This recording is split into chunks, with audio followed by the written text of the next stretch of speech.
네, 여러분 안녕하세요. 개념 급탑제 노연서입니다. 자, 이번 시간 우리 소설 세 번째 시간이에요. 역시 소설을 공부할 때 꼭 알아야 되는 궁극의 키워드 5 다시 한번 살펴보죠. 자, 서술자 가장 중요한 개념이라고 했고요. 지난 시간에는 구성을 배웠습니다. 구성은요. 그렇죠. 주제와 연관지어서 알아두어야 한다라고 했죠. 자, 그다음 배경, 인물. 자, 두 개나 큰 글씨로 표시가 돼 있네요. 오늘 배울 건 이 두 가지예요. 아시겠죠? 자, 그래서 소설의 배경과 인물에 대해서 한번 공부를 해볼 텐데요. 먼저 인물에 대해서 한번 살펴보도록 하겠습니다. 자, 인물이라는 거는 소설에 나오는 등장인물, 사람이라는 뜻이에요. 그런데 중요하겠죠. 그쵸?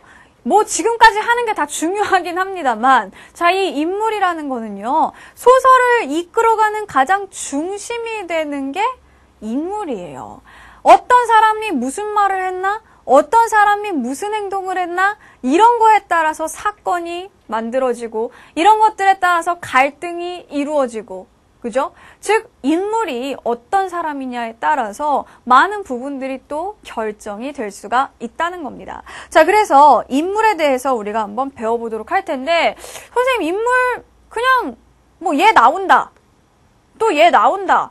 그러면 되는 거 아니에요? 이런 인물이 있네. 뭐, 남자가 나왔네. 뭐, 고등학생이네. 그 정도만 알면 되는 거 아닌가요? 인물에 대해서 뭘 그렇게 물어보나요? 별로 그런 문제 못 본 것 같은데 왜 못 봐요? 자, 여러분 인물에 관련된 문제 굉장히 다양하게 나올 수 있습니다. 자, 선생님이 여러분에게 알려드릴게요. 자, 인물 문제 유형 이렇게 세 가지 정도가 나옵니다. 첫 번째로 인물의 성격을 물어봅니다. 이 사람이 어떤 성격의 인물이냐. 그렇다고 해서 이 성격이 꼭 뭐 착하다, 못됐다 이런 것만 얘기하는 건 아니고요. 이 인물이 어떤 유형의 인물이냐.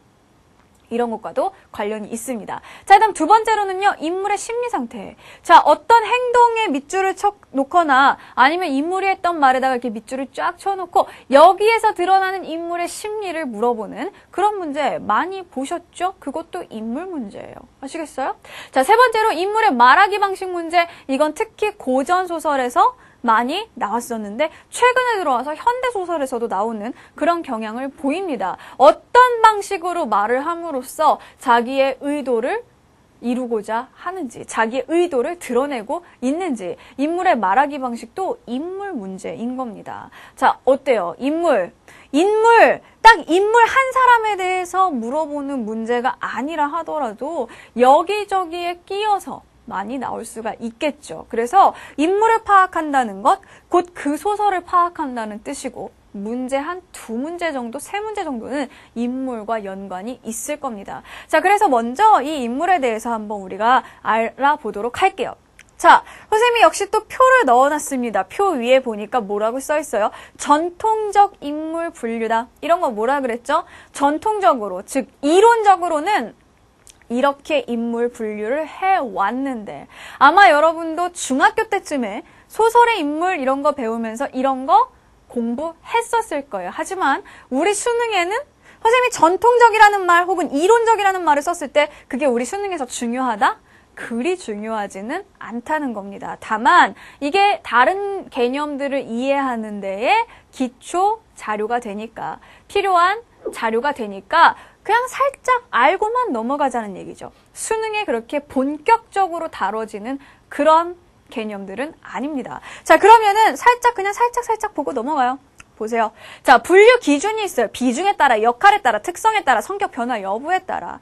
이 중에서 중요한 건 맨 밑에 두 개입니다. 특성에 따라와 성격 변화 여부에 따라서 자, 전형적 인물, 개성적 인물. 평면적 인물, 입체적 인물로 나뉘는데요. 이 부분은 선생님이 설명을 해줄게요. 뭐 위에 있는 주요 인물, 부차적 인물, 이건 뭐 주연과 조연을 얘기하는 거고요. 주동인물, 반동인물, 이거는 뭐예요? 주인공이 주동인물이고 주인공이랑 싸우는 애가 반동인물입니다. 그 정도로만 알고 넘어가시면 돼요. 그런데 그 밑에 있는 이 네 가지 개념은 약간 조금 복잡하게 되죠. 자, 한번 살펴보도록 합시다. 자, 먼저 첫 번째로 전형적 인물과 그리고 개성적 인물이 있는데 자, 얘네들 같은 경우에는 지금 보시면은요, 이게 무슨 차이냐? 전형적 인물이라는 것은 어떤 집단이나 계층을 대표한다. 그 전형을 보여준다 해서 전형적 인물이 되는 겁니다. 자, 개성적 인물이라는 건 그럼 뭐예요? 쟤 개성 있다. 쟤 굉장히 개성이 강한데? 라는 거는 뭐죠? 개성이 강하다는 것은 남들과 좀 다르다는 뜻이 되겠죠. 그래서 그 어떤 집단이나 계층의 그런 속성을 가지고 있는 것이 아니라 거기에서 조금 유별난, 그죠? 독자적인 성격을 보이는 인물이 바로 개성적 인물입니다. 그런데요, 여기에서 여러분이 좀 헷갈릴 수 있는 게 있어요. 뭐냐 하면 어떤 인물을 얘는 전형적 인물이야, 얘는 개성적 인물이야, 이렇게 딱딱 정말 칼로 무를 자르듯이 나눌 수 있을까요? 그럴 수 없다는 겁니다. 무슨 얘기냐면 한 인물이 어떤 측면에서는 전형적인 특성을 보이면서 어떤 측면에서는 개성적인 특성을 보일 수도 있어요. 즉, 한 사람이 전형적 인물이면서 동시에 개성적 인물이 될 수 있다는 거죠. 예를 들어, 자, 우리 김시습의 이생규장전이라는 작품이 있습니다. 이 이생규장전에 배웠던 사람들은 기억이 날 텐데, 자, 이 이생규장전에 최랑이라는 여자가 나와요. 자, 이 여자 같은 경우에는, 자, 앞부분에서는 어떻죠? 자기의 사랑을 찾아가는 데 있어서 굉장히 적극적입니다. 그런데 보통 이 시대의 여인들은요, 되게, 어때요? 조신하고요. 그렇죠? 먼저 남자에게 뭔가 자기가 메시지를 전한다든가 이러지 않죠. 그죠? 그냥 부모님이 정해준 사람과 결혼을 하는 거. 이게 바로 그 시대 여인들의 전형적인 모습입니다. 그런데 이 최랑은 그러지 않아요. 자기가 자기네 집 밖에 담 밖으로 이렇게 맨날 왔다 갔다 하는, 학교에 가는 그 이생을 보면서 그 이생과 적극적으로 스스로 사랑을 개척해서 사랑에 빠지게 되죠. 그렇죠?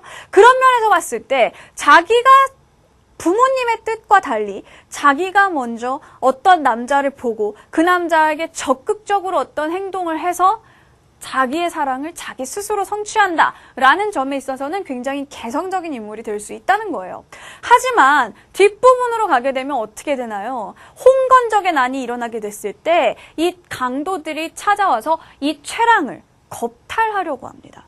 그때 최랑이 어떠냐? 절대로 나는 이 정절을 지켜야 한다. 너희들에게 나의 정절을 더럽힐 수 없다라고 저항을 하고 결국에는 죽임을 당하게 된다는 거죠. 그 여인들이 정절을 지켰다, 절개와 지조를 지켰다라는 점은 역시 또 뭐예요? 그 시대의 여인들의, 연려들의 어떤 전형성을 보여준다라고 볼 수 있겠죠. 이처럼 한 인물이요, 전형적 인물이 되기도 하고 개성적 인물이 되기도 하는 거다. 그래서 이거를 딱 얘는 이거다, 얘는 이거다라고 나눌 수는 없다는 거예요. 아시겠죠? 자, 그 다음으로 평면적 인물과 입체적 인물이 있는데 이건 뭐냐 하면, 여러분 평면이 뭐예요? 평면이라는 거는, 자, 평면적이라는 것은 면이 하나라는 얘기입니다. 이 종이처럼요. 그죠? 자, 입체적 인물이라는 것은 뭐죠? 면이 여러 개가 있다는 뜻이죠. 그죠? 자, 그럼 보세요. 어떤 사람이 성격이 한 가지 면만 있다. 어떤 사람이 이런 면, 이런 면, 이런 면이 있다. 그죠? 주로 이런 면을 가지고 있는 사람들이 파무파탈이죠. 그죠? 언제 봐도 새롭고, 저런 면이, 아니 또 이런 면이, 이러면서 절대 남자를 떠날 수 없게 만드는 마치 선생님 같은, 자, 이런 인물. 자, 그만하죠. 자, 평면적 인물과 입체적 인물이라는 말은요, 그래서 면이 하나다, 면이 여러 개다, 이렇게 생각을 하고 이해를 하시면 됩니다. 그래서 처음부터 끝까지 성격이 변하지 않고 똑같은 성격을 유지하는 인물은 우리가 평면적 인물이라고 하는 거고요.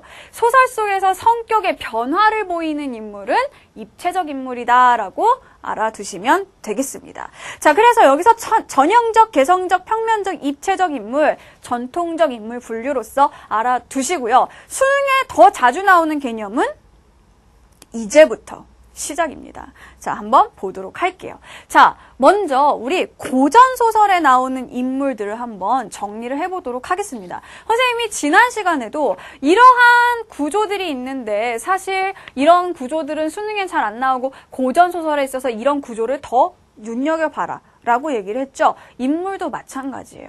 현대소설의 인물은요, 너무나 다양합니다. 그죠? 어떤 사람이 나올지 몰라요. 왠가 특이한 사람들이 다 등장을 하고요. 그때그때마다 이 인물 유형들을 정리를 하다 보면 유형 정리를 한다고 한 게 5만 가지 인물 유형이 나올 수가 있어요. 5만 가지가 됐다면 그건 이미 유형이라고 보기는 어려운 거죠. 그렇죠? 하지만 고전소설은요. 그렇게 다양하지가 않습니다. 작품은 많은데요. 내용이 비슷비슷, 인물들도 비슷비슷, 주제도 비슷비슷하다는 얘기예요. 자, 그래서 고전소설 역시 우리가 인물형을 몇 가지로 알아두게 된다면 그걸 통해서 역시 주제까지 찾아낼 수 있다는 거. 그래서 선생님이 고전소설 인물은 여러분에게 정리를 좀 해드리도록 하겠습니다. 자, 먼저 고전소설 인물의 특성을 한번 알아보도록 할게요. 자, 뭐냐? 입체적 인물보다는 평면적 인물이 더 많다는 뜻입니다. 자, 즉 이 소설 작품 안에서 성격이 막 왔다 갔다 변하는 사람보다는요, 처음부터 끝까지 쭉 하나의 성격을 유지하는 사람이 훨씬 많습니다. 그 다음에 두 번째, 개성적 인물보다는 전형적 인물이 그래도 더 많이 나타나게 됩니다. 고전소설 인물은 그렇게 특이한 사람은 많이 없거든요. 그 다음에 세 번째, 사실 이게 제일 중요한 개념인데요. 고전소설에서 주인공은 항상 선한 사람입니다.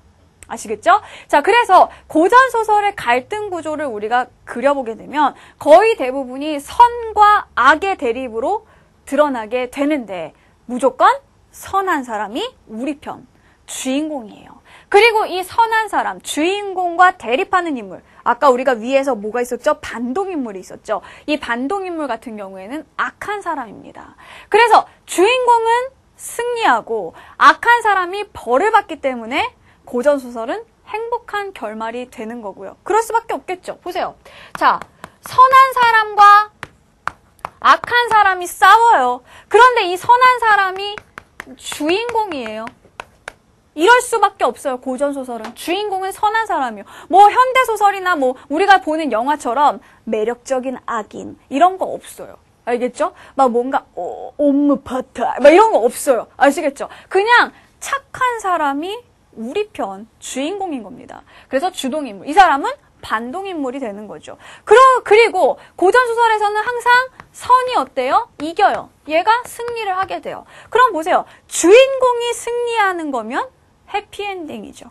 행복한 결말이라는 얘기입니다. 그리고 주제는 그럼 뭐겠어요?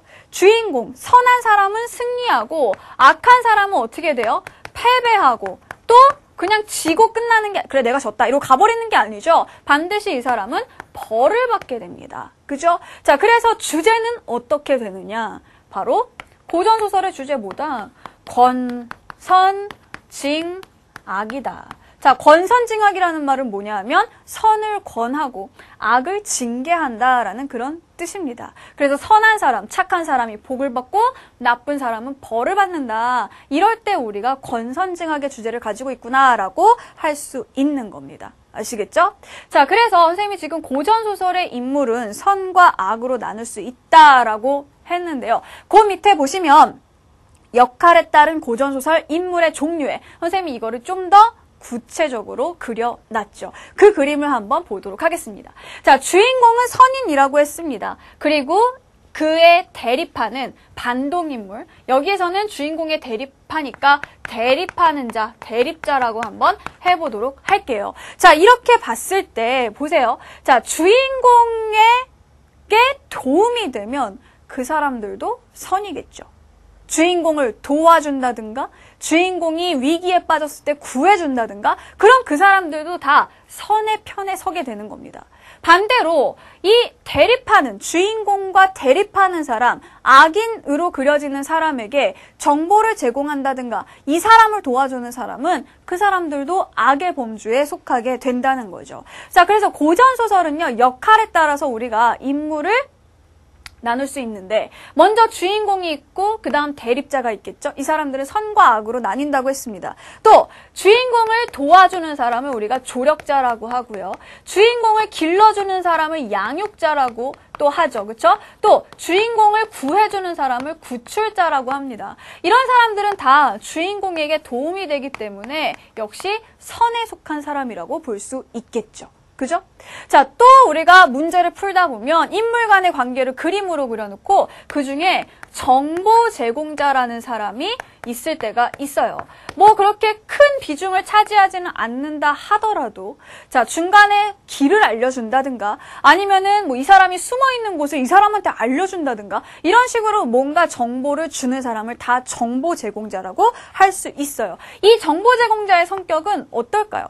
만약 이 사람에게 정보를 준다면 이 사람도 긍정적 인물로 그려지게 되는 겁니다. 하지만 이 사람에게 정보를 준다라고 한다면 이 사람은 부정적 인물로 그려지게 되는 거겠죠. 자, 그래서 고전소설의 인물들은요. 자, 이 사람 편이냐, 이 사람 편이냐에 따라서 그 나머지 사람들도 선과 악으로 나눠볼 수가 있다는 얘기예요. 이게 왜 중요하냐? 고전소설은 읽기가 힘듭니다. 그렇지 않아요? 여러분 고전소설 쉬운 사람 없을걸요? 자, 읽기 힘든 이유가 뭐냐 하면 물론 옛날 말로 돼 있고 그쵸? 옛날 어투로 돼 있고 어휘가 요즘 우리가 쓰는 그런 단어들이 아니고 그래서 어려운 것도 있겠지만 어때요? 사람이 너무 많이 나와요. 그죠? 그리고 이 사람이 그 사람이고 그 사람이 그 사람인 것 같고 정신이 없다는 얘기죠. 자, 그래서 고전소설 지문에 쉽게 접근하는 방법은 뭐냐? 앞부분 줄거리나 이런 것들을 통해서 먼저 인물관계를 이렇게 명확하게 정리를 하십시오. 그리고 정리를 한 다음에 누가 선이고 누가 악인지 교통정리를 딱딱 하세요. 그런 다음에 작품을 보고 문제를 보게 되면 훨씬 더 쉽게 그 지문의 내용을 이해를 할 수가 있습니다. 아시겠죠? 자, 그래서 역할에 따라서 고전소설의 인물을 한번 선생님이 분류를 해봤습니다. 자, 그 다음으로 우리 고전소설에 또 자주 드러나는 그런 인물들을 한번 정리를 해보도록 할게요. 자, 다음으로 나와 있는 게 바로 제자가인형 인물입니다. 자, 제자가인이라는 말은 뭐냐 하면은요, 재주 있는 남자와, 자, 가인, 한가인.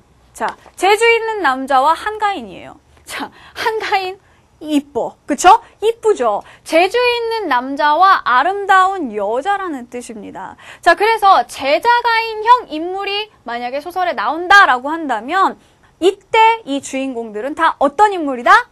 엄친아, 엄친딸들이란 얘기죠. 하나같이 외모도 출중하고, 그쵸? 또 지혜도 있고, 시도 잘 짓고 그림도 잘 그리고 공부도 잘하고 거기다 착하기까지 정말 불공평한 이런 인물들이 바로 제자가인형 인물이에요. 고전소설에는 이런 제자가인형 인물들이 굉장히 많이 있다는 겁니다. 그래서 특히 영웅소설들 있죠? 영웅들은 대체로 이런 제자가인형 인물들이 많게 되죠. 왜? 머리끝부터 발끝까지 완벽해야 되는 그런 사람들이니까요. 아시겠죠? 하지만 제자가인형 인물에는 치명적인 단점이 있습니다. 뭡니까?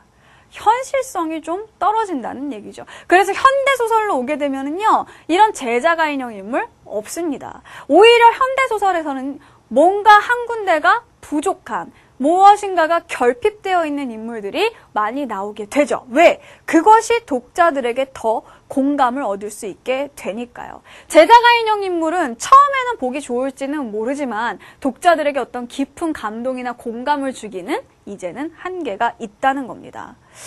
왜요? 그래도 좋을 것 같아요. 여러분 생각을 해보세요. 여러분, 장동건과 고소영이 결혼을 했잖아요.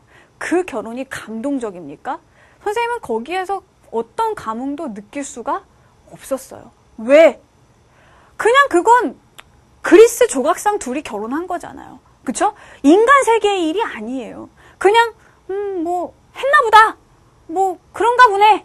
뭐 별로 뭐 인간 같지 않고 그런 느낌이 약간 들어요. 현실과 떨어져 있는 그런 느낌이 좀 든다는 거죠. 그런데 가끔 우리 주위에 이렇게 열애설이 나거나, 그죠? 뭐 결혼을 했거나 이런 사람들 중에는 뭐 미녀와 야수 커플이다 뭐 이런 일들이 가끔씩 있게 되죠. 그런 뉴스를 보게 될 때는 어때요?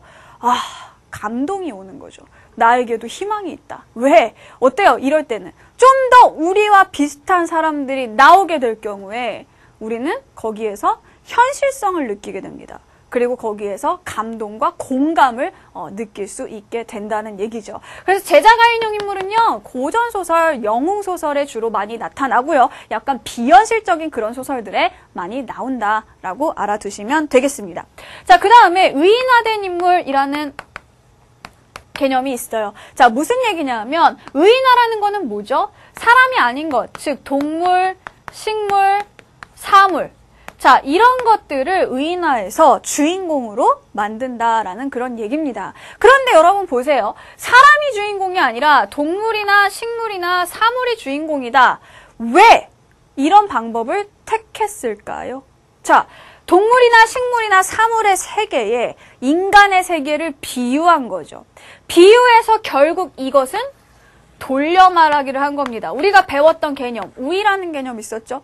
우위라는 것은 뭐냐? 바로 비유나 상징을 통해서 돌려서 말하는 게 바로 우위예요. 즉, 인간 세계가 이렇게 부조리하고 이렇게 모순이 많다라는 것을 말하고 싶은데 직접적으로 말할 수 없으니까 이런 동물들의 세계, 또 사물들의 세계에 빗대어서 표현을 하게 되는 겁니다. 자, 그래서 의인화된 인물이 나오는 소설을 우리가 우위를 사용했다라고 해서 이거를 뭐라고 하느냐? 우화소설이라고 하고요. 자, 우화소설은 어떤 성격을 지니게 되느냐? 바로 풍자적 성격을 지니게 됩니다. 자, 왜? 선생님 전에 알려줬죠? 풍자라는 개념 확실하게 알아두자 라고 하면서 알려준 게 있을 거예요. 시에서.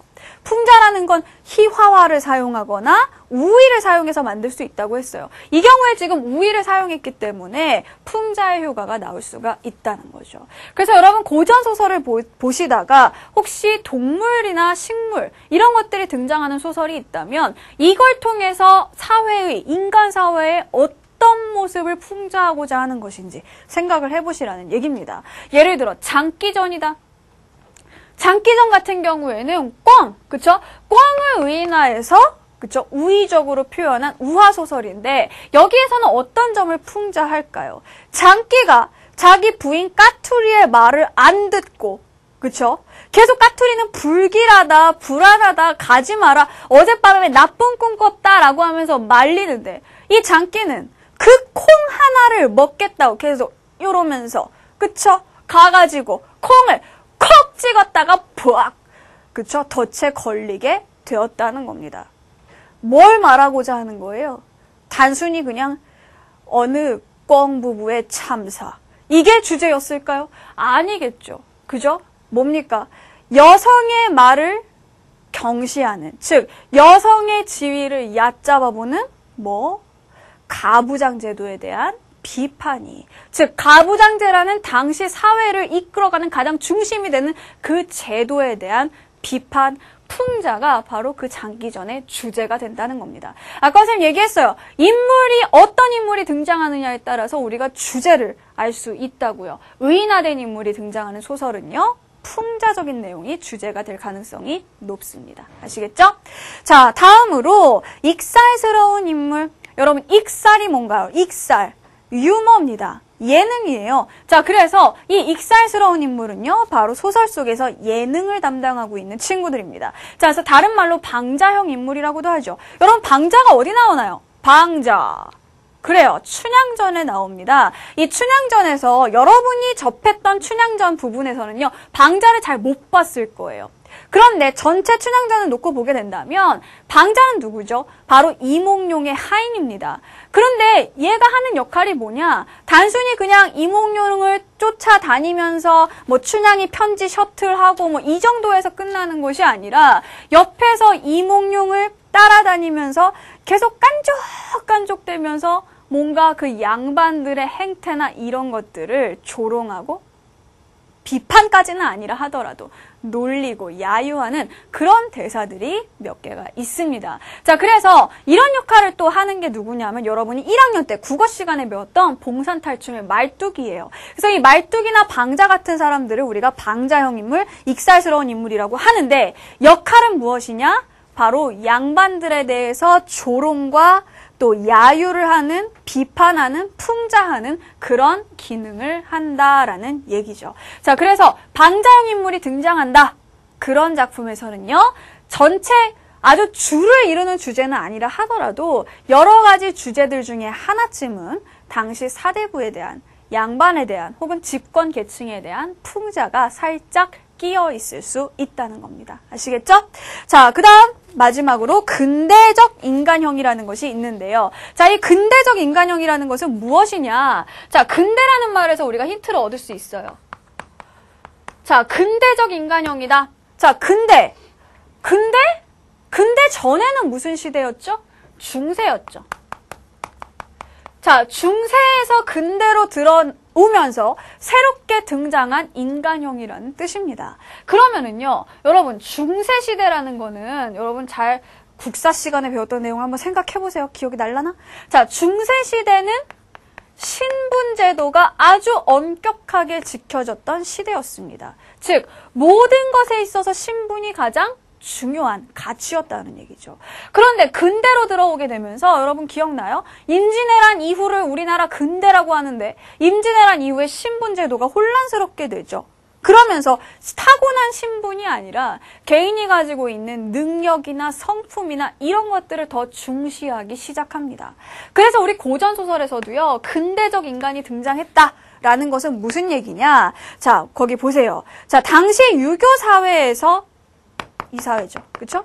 자, 유교사회에서 중시했던 가문, 권력, 부, 외모, 신분 이런 것들 외적 조건보다는 신의라든가 따뜻한 인간성 등의 내적 조건이 더 중요하다는, 그쵸? 이제는 신분이 아니라 그 사람의 성품이 더 중요하다는 그런 작가의 의식이 반영된 인물형이 바로 근대적 인간형입니다. 그래서 조선 후기 실학자 박지원의 소설에 이러한 근대적 인간형이 좀 드러나게 된다는 거죠. 그래서 신분은 비록 미천하다 할지라도, 비록 돈이 없다 할지라도 뛰어난 능력을 가지고 있거나 혹은 또 성품이 따뜻한 그런 사람들이 주인공으로 등장을 하게 된다는 거죠. 앞에 나왔던 제자가인형 인물과는 반대된다라고 볼 수 있겠습니다. 아시겠죠? 자, 그래서 인물의 유형까지 우리가 한번 쭉 정리를 해봤습니다. 자, 이제 우리가 무엇을 할 거냐면요. 인물에 대해서 물어보는 문제 유형이 또 하나가 있습니다. 바로 뭐냐 하면 인물의 말하기 방식이에요. 자, 인물의 말하기 방식이라는 거는 무엇을 판단하라는 거냐, 우리에게 무엇을 파악하라는 것이냐, 바로 이겁니다.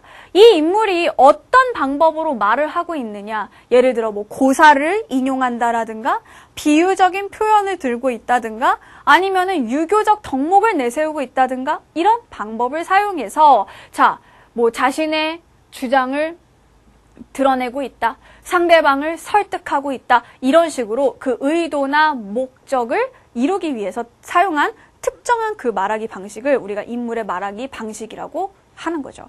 자, 그래서요, 이 인물의 말하기 방식은 꼭 한 문제씩 나오게 되어 있습니다. 이 사람이 뭐를 하기 위해서 이런 방식을 사용한다, 혹은 이런 방식을 통해서 이런 의도를 이루고자 하고 있다. 자, 이런 식의 선택지가 구성이 되게 되는데, 자, 이 말하기 방식은요, 나오는 게 거의 매번 똑같게 정해져 있습니다. 선생님이 거기에다가 주로 많이 나오는 말하기 방식들, 대화의 전형적인 유형이라고 해서 거기에 11가지를 정리를 해놨어요. 한번 여러분이 읽어보시면 되겠고요. 비슷비슷한 것들도 있습니다. 근데 비슷비슷한 것들은 그냥 그러려니 하고 가시면 되고, 여기서 한 가지만 선생님이 알려주도록 할게요. 거기 보면 1번 있죠. 명분에 입각하여 주장하기. 사실 이게 제일 많이 나옵니다. 자, 명분에 입각하여 주장한다는 거는 뭐냐면은요, 명분이라는 것은 어떤 도리, 규범, 이런 거를 얘기해요. 그래서 실제로 수능에 나왔을 때 우리 기출문제들을 보게 되면 유교적 규범을 내세워서 혹은 유교 윤리를 내세워서 자신의 행동의 정당함을 밝히고 있다, 이런 식의 선택지들이 나왔습니다. 자, 그럼 유교적 규범이라는 게 바로 뭘까요? 유교적 명분이라는 것은 바로 3가지죠. 충이라든가 효라든가 열이라든가. 자, 충이라는 것은 임금에게 대해서 지켜야 할 신하의 도리인 거고요. 효라는 건 당연히 부모님께 자식이 지켜야 할 도리인 거고, 열이라는 거는 뭐죠? 이건 바로 부부 사이에 지켜야 할 정절을 얘기하는 겁니다. 그래서 주로 유교적 규범에 입각하여, 그죠? 아니면 유교적 명분을 내세워서 라는 말이 있다면, 이 주인공 혹은 뭐 그 인물이 하는 말들 중에 이런 것들을 언급하고 있는지 한번 이런 것들을 찾아보도록 하십시오. 아시겠죠? 2번부터 11번까지는 여러분이 그냥 읽어보시면 되겠습니다. 자, 그럼 다음으로 우리 따끈따끈한 기출문제를 한번 보도록 할게요. 자, 지금까지 우리가 살펴봤던 거, 인물의 말하기 방식, 또 인물의 성격, 유형, 심리 상태, 이런 것들을 한번 종합해서 우리가 이 소설을 한번 보도록 할 텐데요. 자, 전체는 아니고, 자, 15번 문제. 2012년도 수능이었습니다. 자, 15번 문제를 풀기 위해서 A 부분만 한번 두고 보도록 하겠습니다. 보시죠. 자, 역시 여러분이 이 A로 들어오기 전에 문제를 한번 먼저 보셨을 거라고 선생님은 생각을 해요. 혹시 안 봤다? 지금 보세요. 빨리 기다려줄게요. 자, 문제 보면서 선택지에서 어떤 내용들을 제시하고 있는지 외우란 뜻이 아닙니다. 그냥 한번 눈에만 익혀두시고 나중에 내가 A를 읽으면서 생각나면 그때 가서 찾아오시면 되는 겁니다. 살짝살짝만 보는 거예요. 자, 봤죠? 자, 그러면 이제 이 A 부분을 한번 읽어보도록 하겠습니다. 자, 의사인 아들은 마치 환자에게 치료 방법을 이르듯이, 자, 이 아들이 의사래요, 직업이. 그래서 마치 환자한테 말하듯이 아버지한테 얘기를 하는 겁니다. 친절하게요? 아닙니다. 냉정이요. 자, 냉정하게 아버지에게 이야기를 한다는 거죠. 자, 그래서 뭐라고 이야기를 하냐면요. 외아들인 자기가 부모님을 진작 모시지 못한 것이 잘못이다. 한 집에 모이려면 자기가 병원을 버리기보다는 부모님이 농토를 버리시고 서울로 오시는 것이 순리다. 그러니까 이게 당연한 거다. 라고 했다는 거예요, 지금. 부모님은 농토, 땅을 버려도 되고 자기는 병원을 버릴 수 없고. 일단 그런 태도가 드러나고 있네요. 그죠? 자, 그리고 병원은 나날이 환자가 늘어가나 입원실이 부족되어 오는 환자의 3분의 1밖에 수용 못한다는 것.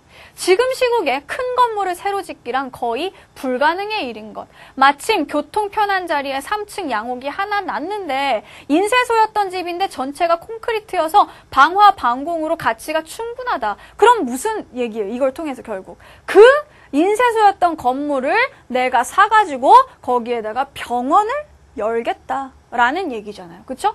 그리고 3층은 그 인쇄소였던 건물의 3층은 살림집과 직공들의 합숙실로 꾸미었던 것이라 이 사람이 아니죠. 그 전에 인쇄소로 쓸 때 거기엔 살림집이 있었고 합숙실이 있었기 때문에 그거를 지금 입원실로 변장하기에 입원실로 바꾸기가 쉽다. 그러니까 이건 정말 병원 건물이다. 내가 살려고 했던, 내가 사라고 나온 건물이나 마찬가지다. 이런 뜻이잖아요. 그래서 각 층에 수도, 가스가 다 들어온 것, 그러면서도 가격은 염한 게 뭘까요? 저렴하다는 얘기입니다. 싸다는 거죠. 자, 싸기는 하나 32,000원이라 지금의 병원을 팔면 15,000원쯤은 받겠지만 그것은 새 집을 고치는데 수술실에 기계를 완비하는데 다 들어갈 것이니 집값 32,000원은 따로 있어야 할 것. 이제 이 사람의 본심이 드러나기 시작하죠. 시골에 땅을 더 받자 뭡니까? 자, 왜 나는 병원을 버릴 수 없고 부모님은 땅을 버리고 와야 하느냐. 진심이 드러나죠. 그렇죠? 왜? 진심이 뭐예요? 이제는 정말 제가 부모님을 모시고 살겠습니다. 부모님께 그동안 도리를 다하지 못해서 죄송합니다. 서울로 올라와서 제가 모시겠습니다. 이겁니까? 아니죠. 건물을 사서 내가 거기다 병원을 새로 지어야 되는데 돈이 필요하다. 근데 나는 지금 돈이 없다. 그러니까 부모님의 땅을 팔아서 그 돈을 나에게 주시고 부모님은 올라와서 나랑 같이 살자는 거잖아요. 그쵸? 자, 굉장히 치밀해요. 어쩜 이렇게 단계적으로 그 계획들이 나열되어 있는지. 자, 그래서 땅은 시골에 땅 둬봤자 1년에 고작 3,000원의 실리가 떨어질지 말지 하지만 땅을 팔아다 병원만 확장해 놓으면 적어도 1년에 10,000원 하나씩은 이익을 뽑을 자신이 있는 것. 자, 이렇게 봤을 때 이 사람은 이익을 굉장히 중요시하는 사람이라는 것도 알 수가 있어요. 그래서 돈만 있으면 땅은 이 다음에라도 서울 가까이라도 얼마든지 좋은 것으로 살 수 있는 것. 이게 바로 뭡니까? 이런 것, 이런 것, 이런 것, 이런 것이 다 이 창섭이가 아들이 아버지에게 했던 이야기들이죠. 자, 그러면은, 자, 이거에 대한 이해로 가장 적절한 것은, 이거 사실 뭐냐면요. 이 인물의 심리 상태와 인물의 성격과 인물의 말하기 방식을 종합적으로 버무려서 물어본 문제입니다. 훌륭한 문제예요. 자, 그러면은 1번부터 한번 우리가 살펴보도록 할게요. 자, 1번. 부모님을 서울로 모시려는 계획을 통해, 자, 왜 모시려고 그랬어요? 그렇죠. 부모님 계신 그 땅을 팔아야 내가 돈이 나오니까. 그죠? 그래서 그 땅을 팔면 부모님 가실 데 없으니까 모시는 거예요. 그런데 그걸 통해서 이해관계에 얽매이지 않는 창섭의 진심이 드러난다? 이 사람이 이해관계에 얽매이지 않는다고요? 말이 안 되잖아요. 이 사람 얼마나 이 이해관계 따지는 사람이에요. 그죠? 마지막 부분에도 보면은 뭐 이익이 뭐 이렇고 엄청 따진다고요. 그죠? 창섭의 진심이 이해관계에 얽매이지 않는 거 아니잖아요. 그죠? 그래서 1번 틀린 겁니다. 자, 그 다음에 2번. 땅을 팔아야 하는 이유를 나열함으로써, 그죠? 자, 이 땅을 왜 팔아야 하는지 아주 논리적으로 조목조목 설명을 잘해주고 있어요. 그걸 우리가 보다 보니까, 아, 그래서 그렇구나, 그래서 그랬구나, 그래서 그랬구나. 이 사람의 계획을, 아, 이렇게 앞으로 이 사람은 하겠군. 계획을 일목요연하게 알 수가 있게 됐죠. 2번이 답입니다. 되셨죠? 자, 그 다음 3번. 시국 탓에 건물 신축이 불가능하다라는 말이 중간에 있었습니다. 그런데 이 말을 통해서 창섭이 현실을 대하는 태도의 원인이 드러난다. 자, 여기서 창섭은 현실을 어떻게 대하는데요? 좀 물질적인 가치를 중요시하는 그런 태도라고 볼 수 있겠죠. 굳이 말하자면. 그렇다면 창섭이가 왜 이런 태도를 가지게 되었느냐는 알 수 없는 거잖아요. 그죠? 자, 이 시국이 이상해가지고 건물 신축이 불가능하다라는 게 원인으로 볼 수는 없다는 겁니다. 그죠? 3번은 틀린 설명이에요. 자, 그 다음에 4번. 건물의 일부에 직원 합숙실을 두려고 합니까? 이건 내용일치 문제죠. 자, 건물에 원래 합숙실로 쓰던 곳이 있었습니다. 근데 그거를 어떻게 하겠다? 입원실로 바꾸겠다라고 이야기를 한 거지 그 합숙실을 그대로 두고자 한 거는 아니에요. 일단 사실관계가 틀렸죠. 그런데다가 배려심 많은 창섭의 성격. 여기서 창섭이는 배려심이 많다고 보기도 좀 어렵죠. 4번 틀렸고요. 자, 그 다음에 5번. 자신의 의사를 전하는 창섭의 말투를 실감나게 표현하여. 자, 이러려면 뭐가 있어야 됩니까? 자, 여러분. 선생님이 소설 첫 시간에 알려준 게 있습니다. 뭐였냐면은요. 상황을 좀 더 생생하게 현장감 넘치게 전달하는 방법에 뭐가 있었죠? 그렇죠. 방언, 그리고 구어체. 라는 표현 방법이 있었습니다. 자, 이런 것들을 사용하게 되면 대화에서 이런 방언이나 구어체 표현을 사용하게 되면 굉장히 생생해지는 효과, 그렇죠? 실감이 나는 효과, 뭐 현장감 이런 것들이 느껴진다고 했는데 자, 지금 여기에서 그런 거 나와 있어요? 아니죠. 심지어 창섭이의 말이 따옴표에 직접 인용되어 있지도 않습니다. 그냥 다만 서술자가 얘기를 할 뿐이에요. 의사인 아들은 이런 걸 얘기했다. 이게 끝이죠. 그러면 이때 창섭이가 어떤 말투와 어떤 목소리와 어떤 어조로 이야기를 했는지는 우리는 알 수가 없는 거예요. 그죠? 자, 그러니까 말투를 실감나게 표현했다라는 건 잘못된 설명이라고 볼 수 있겠죠. 그죠? 자, 그래서 정답은 2번이었습니다. 자, 그래서 인물과 관련해서 자, 인물에서 주로 물어보는 거, 뭐 심리 상태라든가 또 인물의 말하기 방식이나 인물의 성격을 물어본다. 자, 그리고 이 마지막에 이번 수능에 나왔던 그 문제까지 풀어보면서 우리가 이런 것들을 종합적으로 한번 살펴봤습니다. 여러분 어때요? 인물의 심리 상태라든가 성격이라든가 이런 것들 우리가 상상해야 되나요? 이 사람이 어떤 사람이겠다. 뭔가 막 엄청난 추리 과정이나 이런 것들, 배경 지식 이런 게 필요한가요? 아니에요. 그냥 주어져 있는 내용 그대로를 가지고 푸는 겁니다. 아시겠죠? 소설의 인물을 파악하는 건 어렵지 않습니다. 그냥 내용일치 문제다라고 생각하고 보셔도 된다는 얘기예요. 자, 그러면 다음으로 우리 다음 개념을 한번 배워보도록 하겠습니다. 바로 소설의 배경이에요. 자, 이 소설의 배경이라는 거는요, 굉장히 중요한 역할을 합니다. 배경은 단순한 그 일이 일어난, 그 사건이 일어난 시간, 그 사건이 일어난 공간, 그것만 얘기하는 거 아니에요. 배경은 중요한 역할을 합니다. 중요한 기능이 있다는 거죠. 그 기능은 뭐냐? 바로 소설 전체의 분위기를 조성할 수도 있고요. 또 이 배경을 통해서 인물의 심리 상태를 나타낼 수도 있고요. 또 이 작품의 주제를 부각할 수도 있습니다. 예를 들어서요, 소설 내내 비가 막 내려요. 우중충하게. 그럼 어떻죠? 소설 전체의 분위기도 되게 우울해집니다. 그래서 어떤 암울한 시대 상황이라든가 주인공들의 어떤 암울한 그런 삶의 모습을 나타낼 때 이렇게 비가 오는 모습들을 제시를 할 수가 있다는 거죠. 또는 인물의 심리 상태 역시 마찬가지예요. 어떤 배경이 주어지느냐에 따라서 예를 들어서 뭐 이렇게 노을이 쫙 지고 있다. 그걸 통해서 인물의 어떤 쓸쓸한 심리 상태라든가 이런 것들을 나타낼 수도 있겠죠. 그죠?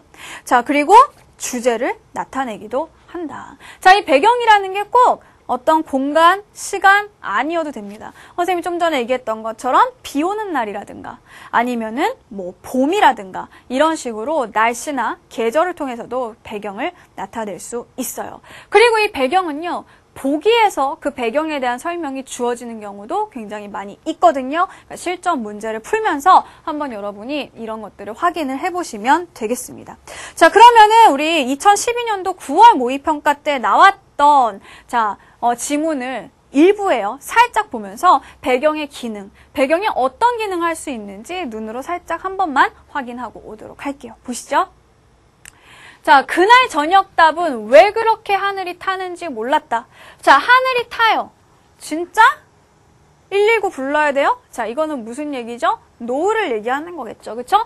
벌건 불길이 구름을 태우며 온 벌판으로 쏟아져 내렸다. 강물도 꽃자주색으로 출렁거리고 불어오는 바람에도 붉은 빛깔이 물들어 있었다. 보세요. 지금 벌건 불길, 그죠? 꽃자주색, 그죠? 그리고 또 붉은 빛깔. 전체적으로 굉장히 붉은색의 이미지들이 사용이 되고 있습니다. 이처럼 무섭게 저물어가는 황혼. 그래요. 자, 붉은색이기 때문에 무서운 건 아니에요. 여러분 절대로 어떤 색깔과 심정, 정서를 또는 어떤 소재와 그 정서를 그냥 여러분 무조건적으로 외우거나 그냥 1대1로 대응을 시키지는 마세요. 문맥으로 보는 겁니다. 지금 보면 이 노을을 보면서 아름답다는 생각을 하는 사람도 있을 거예요. 정말 황홀하고 화려하구나 이렇게 생각할 수도 있는데 이 소설에서는요, 뭐라고 돼 있냐. 자, 벌건 불길, 꽃자주색 강물, 뭐 바람의 붉은 빛깔 이런 것들은 모두 다 황혼을 나타내고 있는 것인데, 자, 이 황혼에 대해서 심리적인 어떤 평가를 덧붙인 게 있죠. 황혼을 어떻게 바라본다? 무섭게. 즉, 이 벌건 불길은요, 즉 황혼은요, 서술자의 입장에서 봤을 때 무서운 겁니다. 즉 좋은 거, 아름다운 거, 황홀한 것과 거리가 멀다는 얘기죠. 자, 그러면 그 무섭게 저물어가는 황혼 속으로, 자, 황혼 속으로, 이게 바로 뭐예요? 지금 이 시점의 배경이라고 할 수 있는 거예요. 그럼 배경의 기능은 무엇이냐? 양생원네는 돌아왔어요. 어떻게? 목에 띠를 걸고 네모 반듯한 상자를 하나 받쳐 안고 있었어요. 상자는 하얀 보에 쌓여 있었고요. 자, 이 상자는 뭡니까? 바로 유골이 들어있는 상자입니다. 물론 지금 선생님이 이 일부만 보여줬지만 이 지문의 전체를 보면 이 양생원네 집 아들인 천다리가 전쟁에 나갔다가 죽어서 그냥 백골로 돌아오고 있는 그 상황을 얘기를 하는 겁니다. 자, 그럼 보세요. 그냥 여기서부터 여기까지만 있어도 돼요. 이 전체 내용 중에서 실질적으로 일어난 중요한 사건은 이거밖에 없습니다. 그런데 앞에서 이런 설명 왜 한 거죠? 단순한 배경 제시인데. 자, 배경이 단순한 게 아니라는 거죠. 앞에 나와 있는 이런 배경들이 어때요? 이 뒤에 나오게 되는 인물들의 슬픔을, 비애를, 고통을 더 부각시켜주는 그런 효과가 있다는 거죠. 붉은색의 이미지로서요. 자, 그래서 이 부분에 대한 설명이 즉, 이 벌검불길이라는 미음에 대한 설명이 나와 있었는데요. 자, 천달의 죽음으로 인한 마을의 분위기를 반영하고 있다. 이것이 옳은 설명이었습니다. 아시겠죠?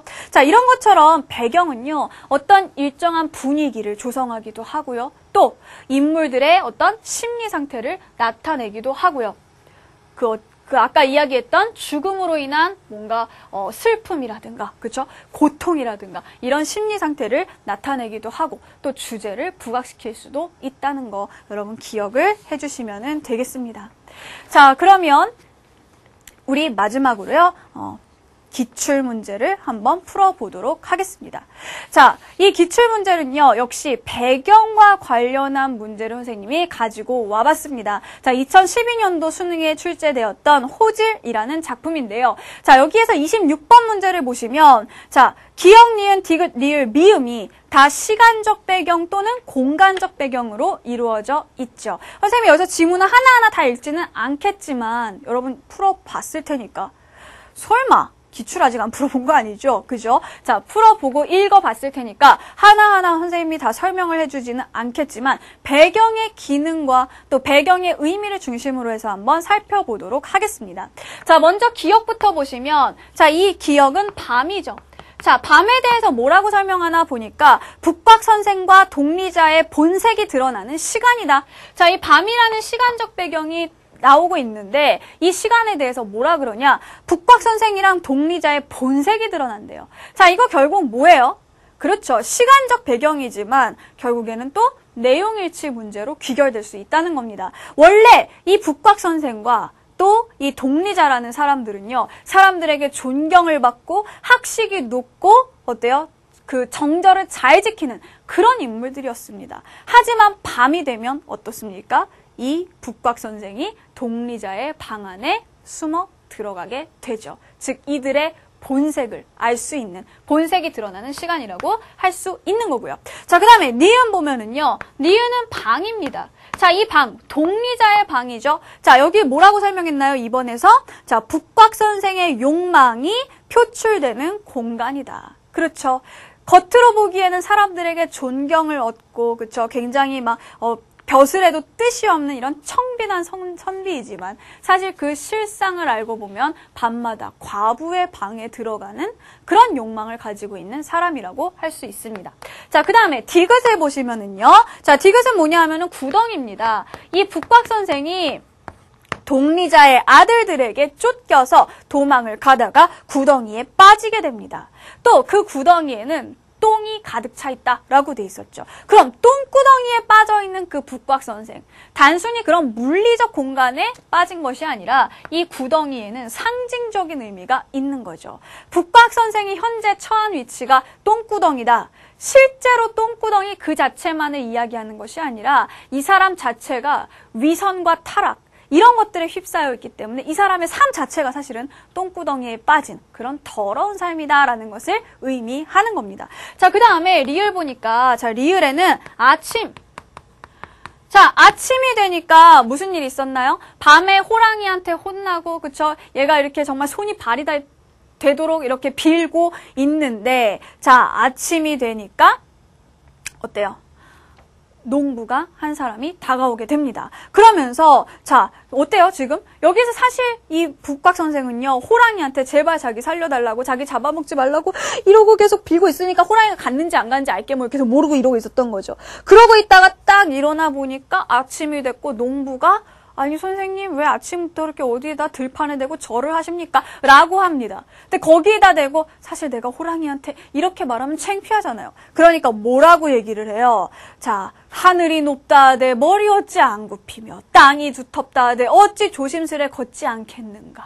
라고 어때요? 끝까지 허세를 떠는 그런 모습을 보여주고 있죠. 자, 그래서 이 아침이라는 시간은 북곽선생의 위선을 재확인, 앞에서도 위선이 한번 나왔었습니다. 또 한 번 확인하는 그런 시간이라는 얘기가 되겠죠. 자, 마지막으로 미음은요. 자, 들판인데, 자, 이 들판은 어떤 곳이냐? 바로 북박 선생이 자신을 성찰하는 공간이다? 아니죠. 여기에서 북박 선생 자기 자신을 돌아보고 뭐 그런 내용 없죠. 그죠? 자, 그래서 26번의 정답 5번이 되겠습니다. 자, 그래서 보세요. 자, 배경, 즉 시간적 배경, 공간적 배경들의 역할 우리가 막 외우고요. 막 그걸 가지고 뭐 개념화해가지고 이거를 막 노트에 정리를 하고요. 이런 게 아니죠. 그쵸? 그때그때 달라요, 여러분. 비 오는 날이라고 해서 항상 우중충한 건 아니에요. 이 소설에서만 그렇고 다른 소설에서는 또 비 오는 날이 좋은 의미로 쓰일 수도 있는 거예요. 그래서 배경의 의미는 어떻게 판단한다? 바로 교훈이 있죠. 그쵸? 문맥에 따라서 그때그때 상황에 따라서 찾아내 주시면 되는 겁니다. 자, 그러면 오늘도 역시 우리 언신들에게 도전장을 내밀도록 하겠습니다. 언신 보고 있나? 자, 인물의 유형 배웠습니다. 특히 고전소설의 인물의 유형들 기억을 해주시고요. 그 다음에 말하기 방식 자주 나오는 것들 알아두시면 도움이 됩니다. 어떤 방법을 통해 어떤 목적을 이루고자 하는지 살펴보시면 되겠고요. 자, 그 다음에 마지막으로 배경의 기능까지 3가지 우리가 알아두시면 되겠습니다. 자, 우리 다음 시간에는요, 소설 정리하는 시간을 한번 가져보도록 할게요. 교재에 나와 있는 문제 있으면요, 미리 한번 풀어보고 오십시오. 감사합니다.